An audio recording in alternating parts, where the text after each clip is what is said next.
Hello दोस्तों, माई सेपन मिश्रा और आज हम आपके लिए लेके आए हैं केस। नाउन का एक पार्ट है ये भी केस। हमने पिछली वीडियो में पढ़ लिया था, नाउन पढ़ लिया था, नाउन के बारे में पढ़ लिया था, नाउन नंबर्स के बारे में पढ़ लिया था। तो आज हम डिस्कस करेंगे केस के बारे में।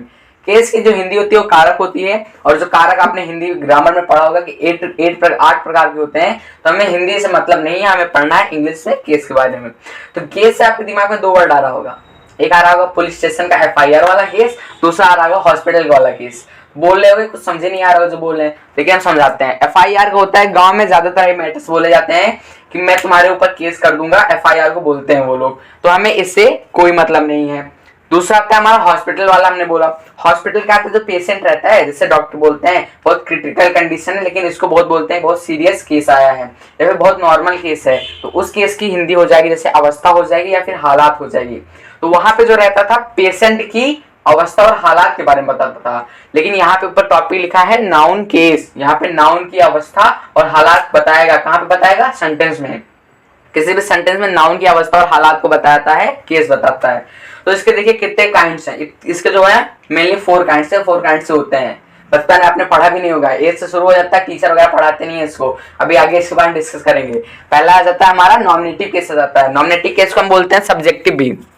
नॉमिनेटिव केस को हम सब्जेक्टिव भी बोलते हैं। सब्जेक्टिव देख लीजिए, आ जा रहा है सब्जेक्ट। तो ऐसी संज्ञा जो सब्जेक्ट का रोल प्ले करती है सेंटेंस में। ठीक, कोई भी सेंटेंस है उसमें अगर सब्जेक्ट का रोल प्ले कर रही है संज्ञा। संज्ञा आपको पता ही होगा संज्ञा क्या होती है, नहीं पता पीछे वीडियोस देख लीजिए फिर आइए इसको पढ़ने। तो देखिए बात करते हैं नॉमिनेटिव की या फिर सब्जेक्टिव की। ऐसी संज्ञा जो कर्ता का रोल प्ले करती है या फिर सब्जेक्ट का रोल प्ले करती है उसे हम कहते हैं नॉमिनेटिव केस। मतलब नॉमिनेटिव केस में आ जाती है और जो रोल प्ले करती है तो सब्जेक्ट का प्ले ही करेगी। तो एग्जांपल देख लेते हैं। राम मीट्स मोहन। अब देख लीजिए नाउन तो ये भी है, मोहन भी नाउन है, राम भी नाउन है, लेकिन ये दोनों काम क्या कर रही हैं यहाँ पे, कौन सा रोल प्ले कर रही हैं उस पर हम डिस्कस करते हैं। सो यहाँ पे राम है, ठीक, तो हमें पता कैसे चलेगा सब्जेक्ट कौन सा है और ऑब्जेक्ट कौन सा है। तो सब्जेक्ट हमने पढ़ा है कि जो सब्जेक्ट फाइंड करने के लिए वर्ब में हु लगाते हैं। क्या लगाते हैं? हु। वर्ब कौन सा है इसमें? वर्ब जो काम किया जाता है उसी को मतलब जो कहते हैं किसी का कार्य का होना पाया जाता है फिर करना पाया जाता है उसे हम वर्ब कहते हैं। हम इसके बाद उसको डिस्कस करेंगे। तो वर्ब जो हमारा ये मीट है, मिलना आ रहा है, ठीक, मीट। तो मीट में लगाओ हु, हमें मिलेगा सब्जेक्ट। हु मीट, कौन मिला, कौन मिला, हु मीट। ऐसे भी कर सकते हैं हु मीट मोहन, मोहन से कौन मिला। तो यहाँ पे क्या रहा है? राम मिला। तो राम जो हो जाएगा हमारा क्या हो जाएगा? सब्जेक्ट। और हमें ऑब्जेक्ट अब फाइंड करना है। ऑब्जेक्ट कैसे फाइंड करें? ऐसा कैसे तो जो बचा ऑब्जेक्ट, लेकिन फाइंड तो करना है, कोई ट्रिक तो रहनी चाहिए। तो ट्रिक दे रहे हैं उसमें हमें लगा दो ऑब्जेक्ट फाइंड करने के लिए वर्ब में व्हाट लगा दो या फिर होम लगा दो। क्या लगा दो? व्हाट या होम लगा दो। तो हम वर्ब में लगाए, देखो मीट है, मीटनेस मिलना, हमें सब्जेक्ट पता चल गया। तो देख लो लगा दो व्हाट, राम मीट व्हाट। नहीं आ रहा है सुना, चलो दूसरा लगाओ। राम मीट होम, राम किससे मिला? क्या आ रहा है हमारा? मोहन से मिला। तो ये वाला इसमें लग गया होम। तो हमारा निकल आया क्या? इधर निकल आया सब्जेक्ट और इधर निकल आया ऑब्जेक्ट। ये तो हमारा वर्ब है, ठीक। तो इसमें जो ये राम है नाउन है, किसका रोल प्ले कर रहा है? सब्जेक्ट का। ये सब्जेक्ट का रोल प्ले कर रहा है, तो इससे कौन सा हम केस कहेंगे? देखिए इसमें बहुत मतलब डिफरेंस बताना रहता है यूज में और क्या कहते हैं केस में। ठीक, यूज में और केस में। मतलब यहाँ पे ये यूज कैसा हो रहा है? सब्जेक्ट के रूप में यूज हो रहा है, ठीक, सब्जेक्ट की तरह यूज हो रहा है। और केस कौन सा है भाई? तो सब्जेक्ट तरह यूज हो रहा है तो नॉमिनेटिव केस होगा, या फिर उससे हम सब्जेक्टिव बोलते हैं, वही होगा ना। डेफिनेशन ने बताई अभी। तो यूज आ रहा है सब्जेक्ट के रूप में और केस कौन सा हो जा रहा है? नॉमिनेटिव या सब्जेक्टिव केस में। तो इसकी बात हो गई। मीट हमारा वर्ब है, वर्ब की कोई मतलब नहीं। फिर यहाँ पे आता है मोहन, भाई इसको बताएंगे तभी समझोगे इसको। तो देख लेते, दूसरा है एक्यूसेटिव। तो इसको हम कहते हैं ऑब्जेक्टिव भी। पहला हमारा हो गया था नॉमिनेटिव सब्जेक्ट, और इसको सेकंड वाले कहते हैं हम ऑब्जेक्टिव केस भी।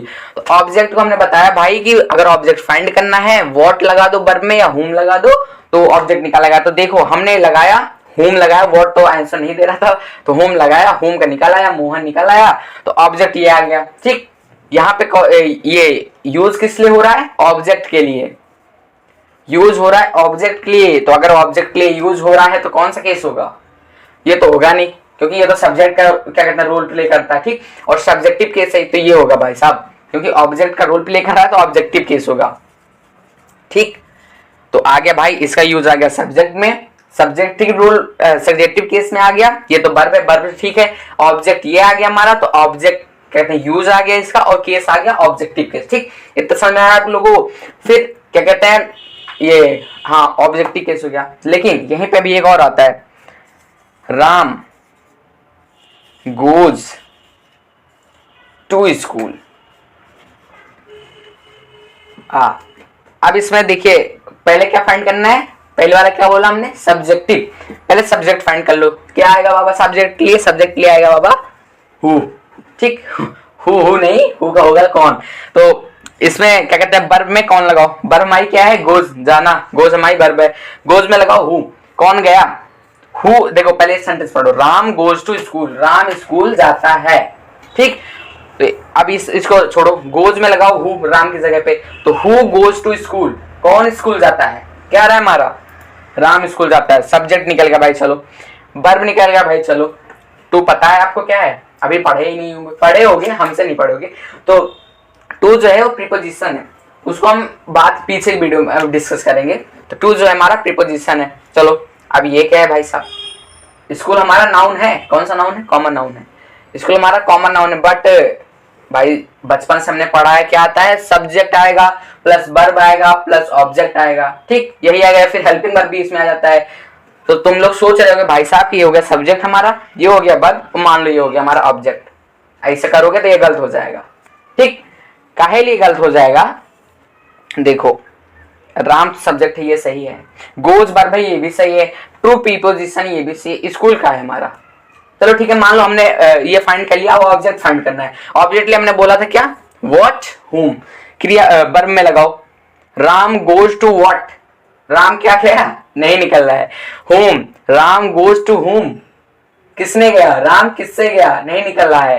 तो ये क्या है भाई हमारा, नहीं पता ना, अभी डिस्कस करते हैं। अच्छा पहले इसके बारे में बात कर लेते हैं, हमारा टू का है। ठीक, टू का है, देखो इनको पहले हटा दो। अब देखो कैसा लग रहा है सेंटेंस, राम गोज स्कूल, अच्छा लग रहा है, अच्छा तो लग ही रहा होगा, बट ये रॉन्ग है।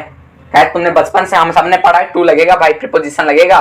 काहे लिए लगेगा इसको बताते हैं। अब जैसे देखो सपोज ये मान लो लड़के के पिता है, ठीक, और ये मान लो लड़की के पिता है। सारी विचार ना रखना, समझ लो बस, ये लड़के के पिता है लड़की के पिता है। ठीक है, लड़के की पिता भाई, ये मान लो ये लड़का है, कह रहा है हम इनसे प्रेम करते हैं, हमारी शादी करा दो।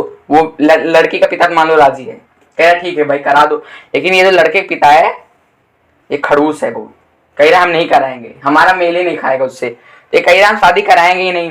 तो अब ये लड़का सोच रहा है हम क्या करें। तो लड़का जो है ये अपने मामा के पास जाता है, और जिसके मामा है, मामा मान लो टू है इसके, ठीक, जिसके मामा उसकी इनसे भी बैठती है और उसकी इनसे भी बैठती है। तो ये समझा कुछ ना कुछ तो जुगाड़ लगाएंगे मामा। मामा के पास गया, क्या मामा ऐसे सब बात है, कुछ जुगाड़ करो। मामा आ गए हमारे यहाँ पे, अब सोच रहे हैं मौके का फायदा उठा ले, लड़के की शादी हो जाए, कुछ हमको भी मिल जाएगा दहेज में। तो देखो पहले इनके पास है, अब ये कह रहे हैं भाई हम उनसे शादी नहीं कराना चाहते, और ये कह रहे हैं भाई हम कराना चाहते हैं।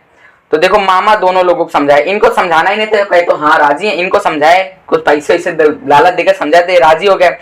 लेकिन इसमें मामा का फायदा, मान लो मामा 20 पाए, उनको फायदा क्या हुआ भाई, पौवा बना, उनका भाव बना, क्या है मैं मामा शादी कराया, मैं मामा ने राजी कराया है, उनका भाव बन गया ना। अगर ऐसा ना होता, अगर इनकी जरूरत ना, लेकिन यही देखो यहाँ पे तो नहीं लगा, यहाँ पे टू नहीं लगा, कहा ये नहीं लगा, यहाँ पे लड़की के पापा लड़के के पापा दोनों राजी हो गए, वो कह लिया आओ हम शादी कर लेंगे। तो वहां मामा की जरूरतें नहीं पड़ी, वहां मामा भावे नहीं बना। अब यहाँ पे बना रहे हैं भाई, कह रहे हैं हम लग गए, तो भाई शादी करा ली उनकी। टू जो है प्रीपोजिशन का यूज इसीलिए हुआ, प्रीपोजिशन का हमें पढ़ना है इसलिए पढ़ा। अगर ये भी अलाउ कर देता, ये भी अलाउ कर देता इनको, आओ हमारे साथ मतलब जुड़ जाओ, राम गोज स्कूल, मतलब टू की अगर यूज ही ना होता तो प्रीपोजिशन पढ़ना ही ना पड़ता। अच्छा आप लोगों ने पढ़ा होगा वर्ब में एक होता है ट्रांसिटिव, ट्रांसिटिव और इंट्रांसिटिव। अच्छा इसकी हिंदी बता दें, ट्रांसिटिव का कहते हैं सकर्मक और इंट्रांसिटिव का होता है अकर्मक। कुछ आपसे निकल रहा है हिंदी से, सकर्मक अकर्मक। इसका मतलब है सकर्मक यानी जो सब्जेक्ट है उसको, अरे सॉरी कर्म, जो कर्म है उसको अपने साथ लिए रहे क्रिया, और जो कर्म अकर्मक का मतलब बिना कर्म के, और कर्म की हिंदी इंग्लिश होती है ऑब्जेक्ट, ध्यान रखना, वो पूछे जाएंगे, पूछे नहीं जाएंगे लेकिन ध्यान रखना हिंदी टू इंग्लिश में।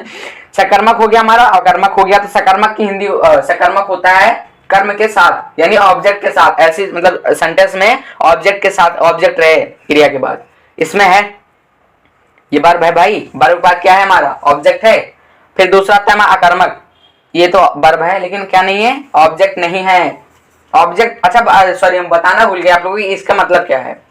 तो यहाँ पे टू लगा है, ठीक, ये ऑब्जेक्ट है बट किसका ऑब्जेक्ट है, इसका नहीं है। राम गोज टू जो है इसका ऑब्जेक्ट नहीं है, गलत हो जाएगा, ये ऑब्जेक्ट है बट किसका ऑब्जेक्ट है, प्रीपोजिशन का। तो हम कह सकते हैं प्रीपोजिशनल ऑब्जेक्ट, क्या कहेंगे, प्रीपोजिशनल ऑब्जेक्ट।